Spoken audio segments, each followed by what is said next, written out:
This is Tawana Freeman with the Black Life Coaches Network, and welcome to another episode of BLC TV. Women, we are coming straight at you, women over 30 particularly, but I want to introduce you all to a fabulous woman that I believe is doing wonderful things in our community when it comes to issues of relationship and finding love after the age of 30. Now, she has a fantastic story, and I will not give any hints. It's her time to let us all know. I want you all to welcome coach and relationship expert extraordinaire Crystal Sylvester. How are you today? Thank you so much. I'm wonderful. I'm wonderful today. So honored to be here. I'm Wonderful. grateful for you extending this opportunity and invitation. So thank you so very Oh, much.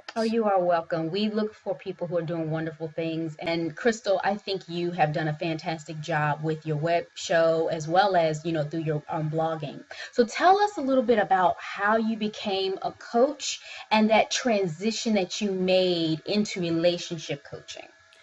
Well, I've always had a love for relationships. I mean, from a very early age, 18, 19, just very interested in reading about relationships and all the different dynamics. Just always fascinated. I mean, to this day, I'm very fascinated with how I show up in the world really affects what comes back to me. And so, at the core of my relationship with me, like bounces out, like it goes out into the world and creates something. And so I met my late husband when I was 18, and we were married at 24. And we went through some ups and downs and turnarounds because, when you get married at 24, well, my son is 24, Right. right? I look at him now and I'm like, oh, he's so not ready. I look back at that point in my life when I got married, and I'm always amazed, that we stayed together. We stayed together till we were 35. I was widowed.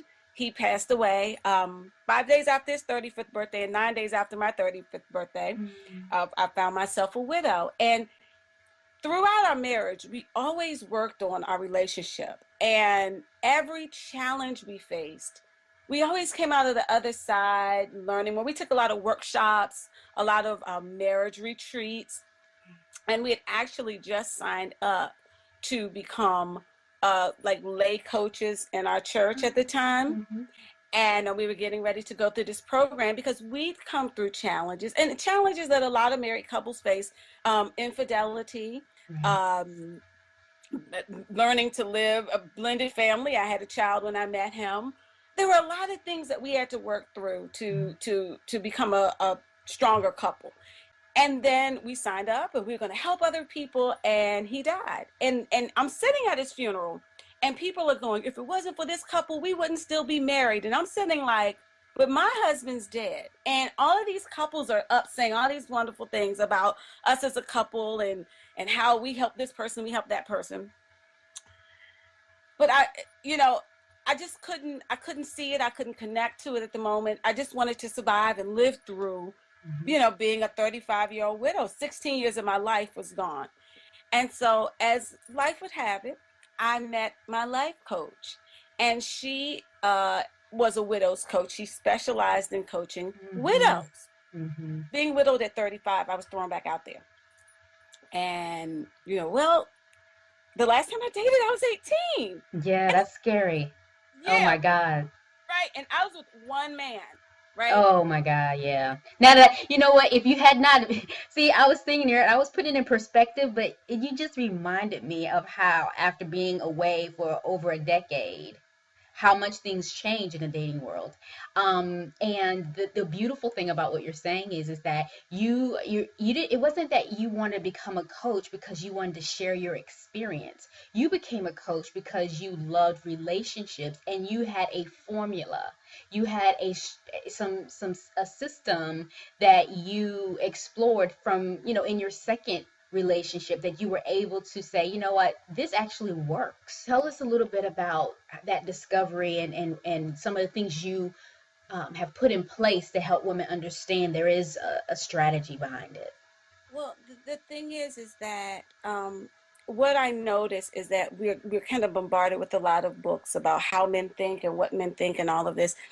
And what really, if there's one thing that really gets my goat, is that as women, we're really not taught to value ourselves and to value our feelings and our thoughts and our emotions.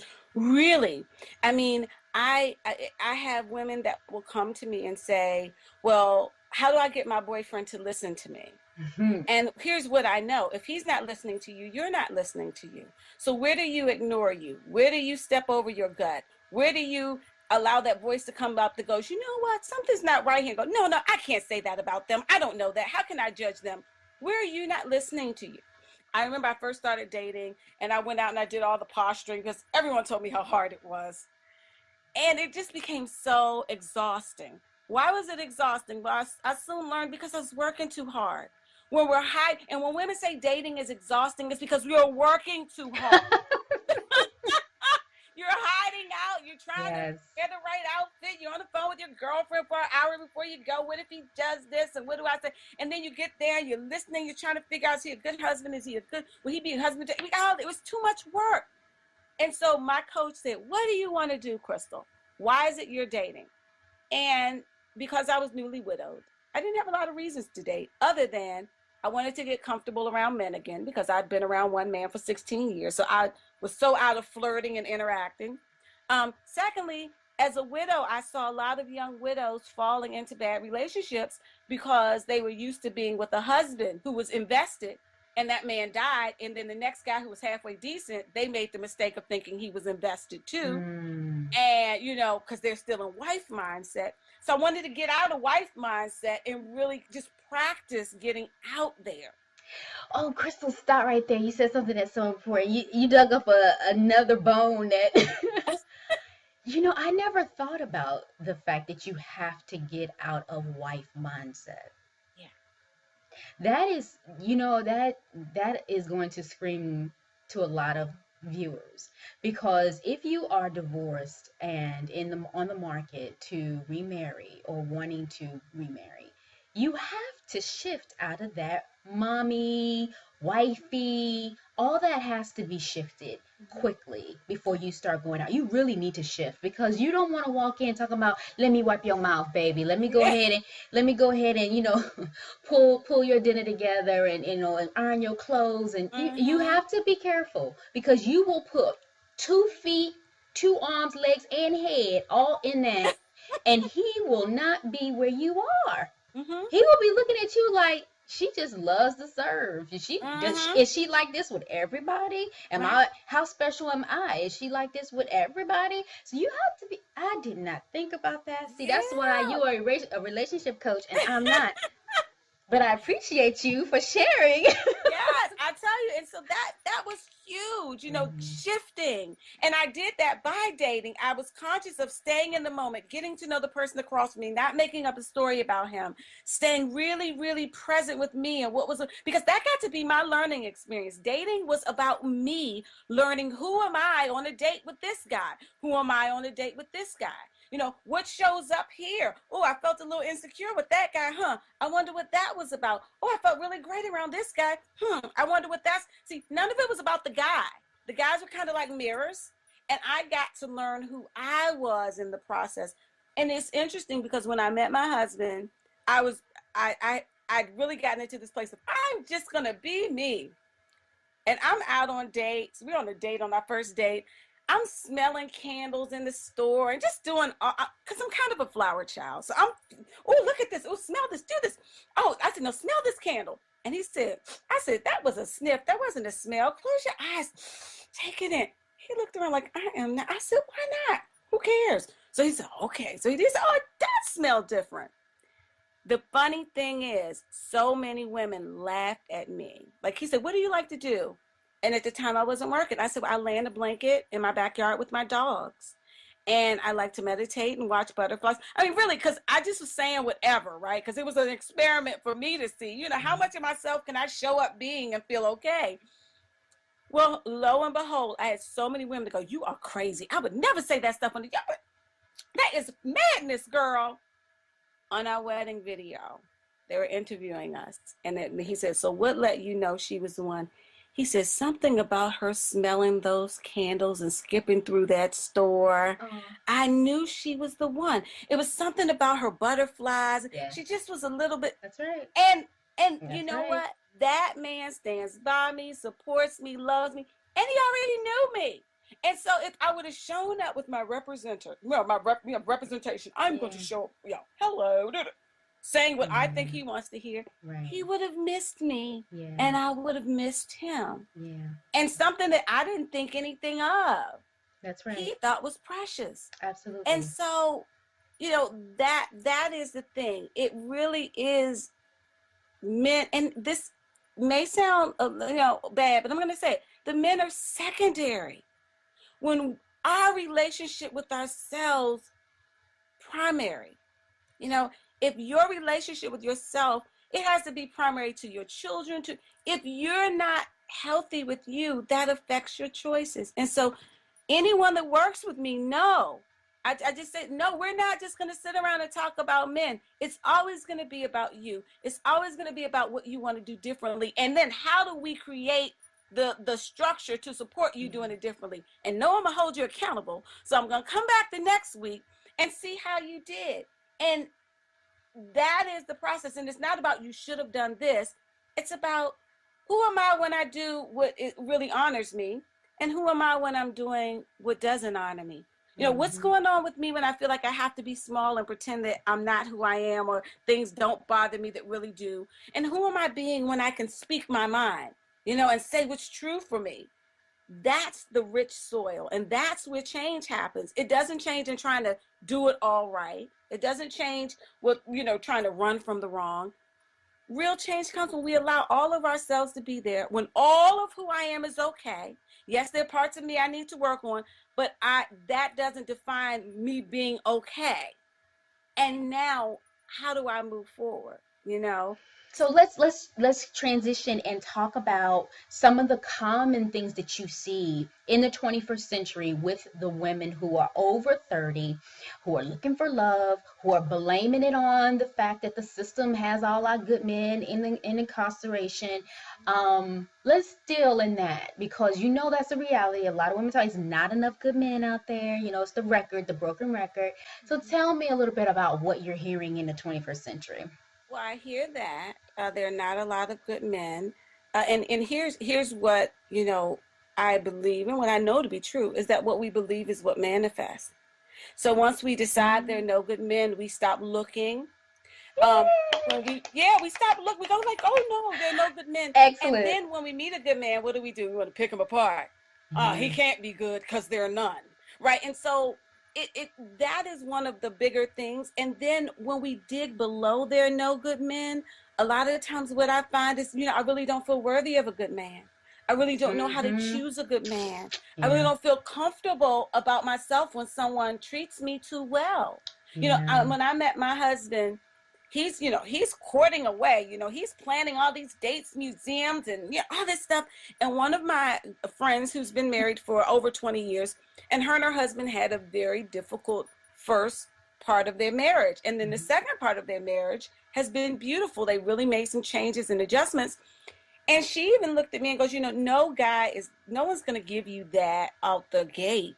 You got to put in some time. And so that's another thing that I come across, this kind of underlying, and it's all in the music on the radio. Oh You got yeah. to live through HE double hockey sticks before, man, and we hear, oh, woman, you've been there, you've been good to me. R. Kelly's the king of, I done dogged you out. Now I'm gonna finally turn around and treat you right. Tyrese likes those Woo. songs, and so you hear a lot of these songs, and it's not them. It's a reflection. Right. It's just a reflection back of what we think of ourselves, and so that's a big thing. That if someone's too good to us. Another thing that challenges us when we get into our 30s and 40s is we have life experiences, and so there's this thing where, like, I don't trust men. I Right. don't trust men. And here's what I know about when I don't trust men. It's not that I don't trust men. That's just where I put the ball. The reality is I don't trust myself to make a good choice when it comes to men. That's right. So what I do is, instead of learning where my blind spots are and where I'm making bad choices, what I see a lot of times happening is then we build these walls, and we decide if a man really wants to be with me, he's got to jump all of these walls and find me. Now, here's the problem with that. A good guy that knows what he has to offer is not interested in jumping your walls. That's He just right. is. He's not interested in climbing. I love Tyler Perry as much as the next person. I do. I love his music, movies. They're very inspirational. But, sometimes the message is that, you just find a good man and he's going to keep coming. No, he's not. A good man is going to go, I'm a good man. You got a bunch of dysfunction, and I'm going to find somebody the same way a good, strong woman. If Yes. I am, if, and I've heard women say, well, yeah, I'm a strong woman and I stand by him. Well, not judging it, because we do what we do. But here's the question. If you're so grounded and strong, what's got you with somebody that can't be a good partner to you? Ooh. Right? So, Ooh. so then we got to ask ourselves those questions. If I'm all of what I want to sell to myself, what's got me repeatedly choosing people and allowing people into my inner circle that are not capable of being good partners to me? Mm. Clearly, there's something Crystal, that's going on I with me. want you to stay right there in that lane, because I know as well as you that today, because people are in relationships, and there's so many people not in relationships, that the people that are in relationships, they are putting up with, and they are sacrificing so much of their good health to keep a man in a day where men are a commodity. So let's look at it that way, because that if I have a man in my life and I don't want to be alone, and I will take the garbage that he's dishing, it's better to be with him than to be alone. And And I know and I would stop you there. And as a coach, like if we were coaching and if someone said that to me, I'd go, so what's the cost of that? exactly, Right? So exactly. really slow down. What's the cost of me staying? That's A. But B, what's the cost of me believing this? Because even if I leave him, if I believe that I have to do this, what are the chances that I'm going to go out and recreate this same story with a different I cast? know, I know. So that's like a question of like a hard question to look at myself, because part of it is reality, but the biggest part is the story we make up about what it Mm, means, right? mm-hmm. So I have a difficult time meeting great guys. Okay, that's real life. Doesn't mean they're not out there. What if he looks different than I imagine? What if he's a different nationality or from a different ethnic group than I imagine? What if he is taller or shorter than I imagine? Because whenever I hear a woman say that there are no good men out here, 99.9% of the time when I ask the question, so you have not ever met a really great guy? Well, no, but wait, so you've never met anyone that was nice or honest? Well, yeah, but he was boring. Or, Yes, I like a little more of a challenge. yes, And so yes. then, the story is there are no good guys, but that's not the truth. The truth is there are plenty. The one thing that my clients discover when they start dating, there are tons of good guys out there, to the point that to the place that we actually have a place in working in our coaching sessions where it's okay if you meet a great guy and you just don't click to go, he's a great guy. Mm. There's just something, because the initial response, if you're coming from the lane of there are no good men out here, so I have to deal with everything, is when you finally meet a great guy, you think, oh, he's great. And then if it doesn't click, then we can kind of feel compelled to make it fit, which then moves us right back into this desperate, clingy place. Mm-hmm. And so it's okay to meet a great guy that doesn't click if it's clear. But if you're meeting great guys and your story is there are no good men, then I really would encourage you to look at that story, because I don't find it to be true.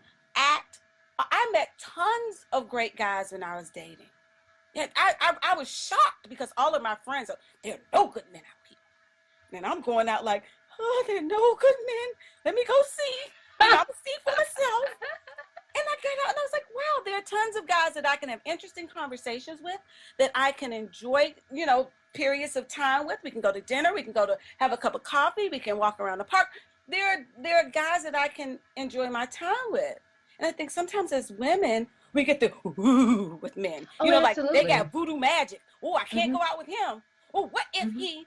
Well, if you It know is what? the what if. That's exactly it, Crystal. It's the what if. What if I get too far into this and it doesn't go anywhere long term? Why Mm-hmm. are you going into a date trying to think for impermanent conditions? Mm-hmm. Why are you even moving beyond the moment? Mm-hmm. Why can't you just enjoy the date? Why can't you Yes. just show up naturally, be yourself, be funny, be, quirky, be whatever it is that You you are. naturally are, and let the person see you that way? Mm-hmm. And whatever happens after that dinner, that date, or that lunch or coffee, whatever happens after that, then so let it be. If you don't Mm-hmm. come back and you don't circle back, so what? Move on to the next thing. But at least you were honest with yourself. And I think we And I think lie. We lie too much. And I think that it comes down to us taking care of ourselves. And I think a lot of times when we're in that what if lane, we're hiding, we're afraid of feeling rejected, we're afraid of being made a fool of, we're afraid of getting our feelings hurt. We've got all this stuff built up. And this is when, when I'm working with clients, I'm like, so when we show up on a date like this, I don't want to be hurt. I don't want to be let down. I don't want to be rejected. My last boyfriend said he was going to marry me. I was with him for 5 years and we never got married. He turned around and married somebody else 2 years later. Like we're on a date like that. Right? So I don't Hmm. want to take the chance of anyone hurting me. And so the thing is, then, what if you learn to take care of you? And what you mentioned, Tawana, was really important, staying in the moment. Because the best place to take care of ourselves is in the moment.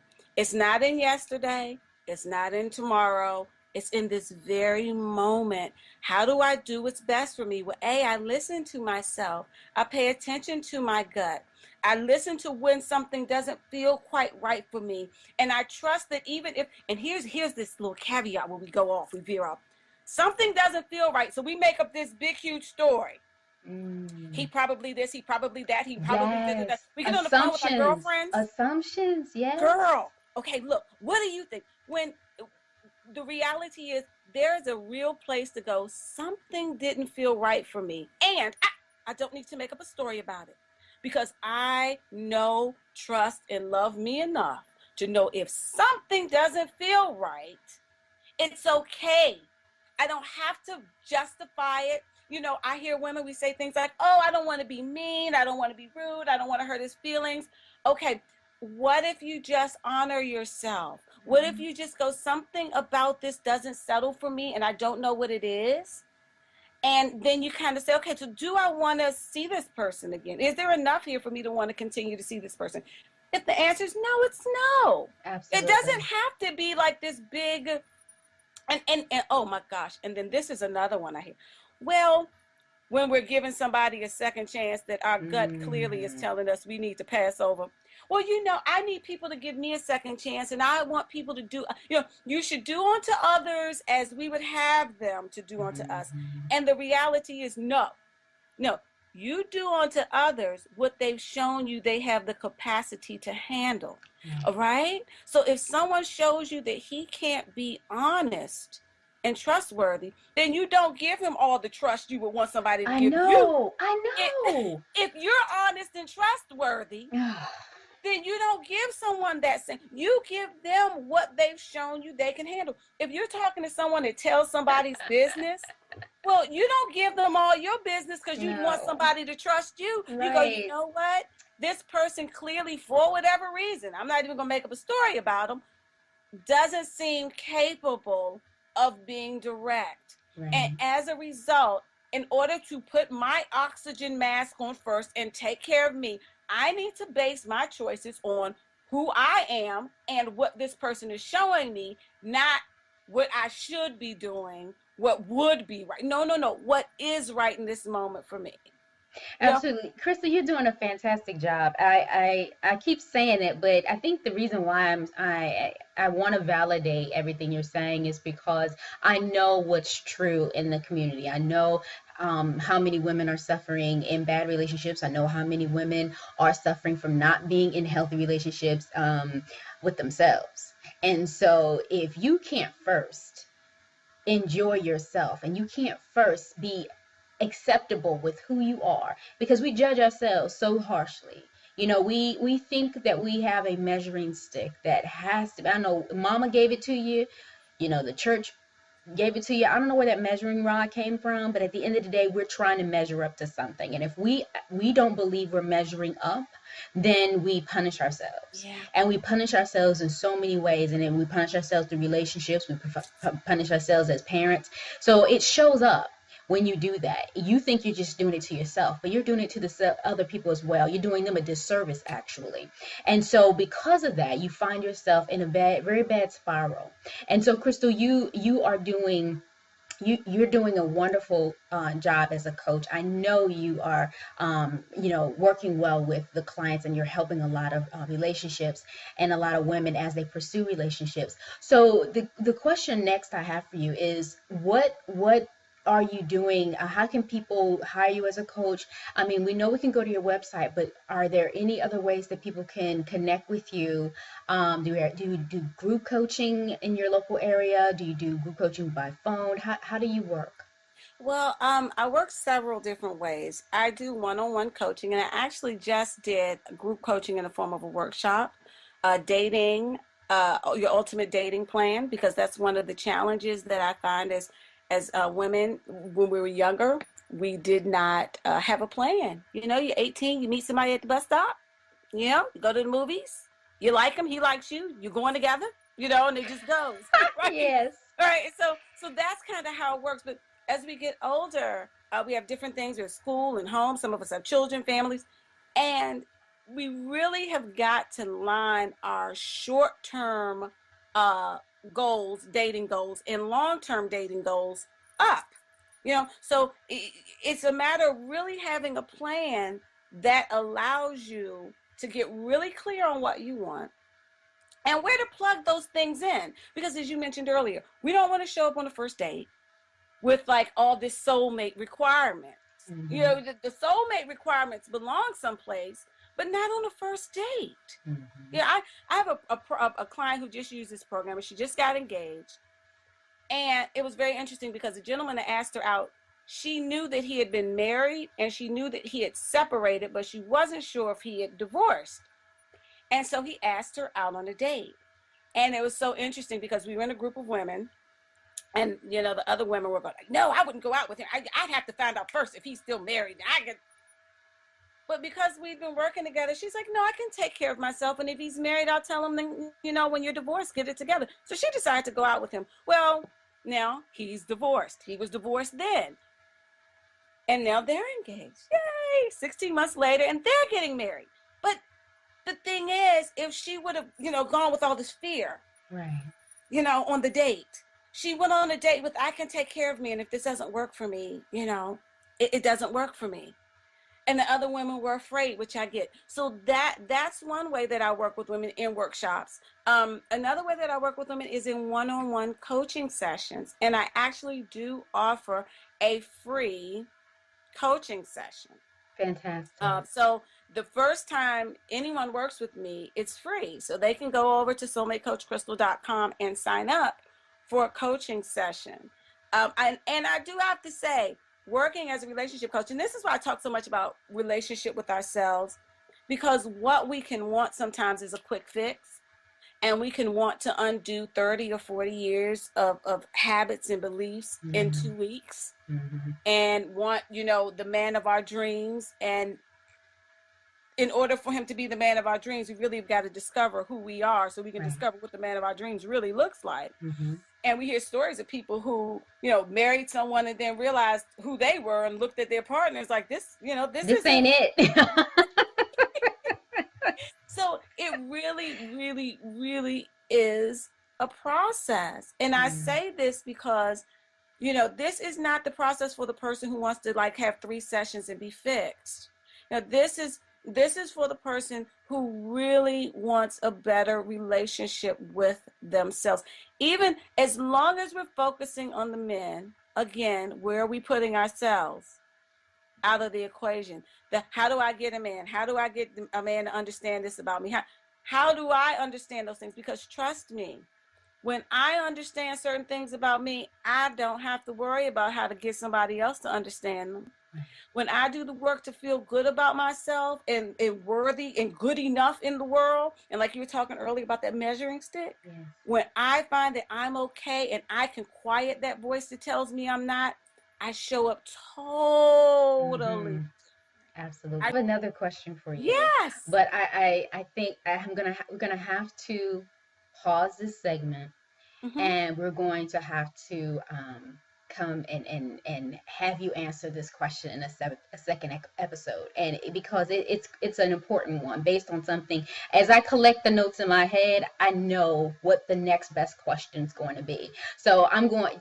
Thank you for your time. Thank I you. appreciate everything that you have said. I know you have helped some a lot, and I look forward to their feedback. So, as you are viewing this video, please post your comments below. Let us know your thoughts about what Coach Crystal is saying. Give us your own personal stories, anything that you would like to share. We would love to hear from you. The more you make comment, the more we're able to continue to bring and deliver the quality coaches that we have to you for you, so you can become your better self.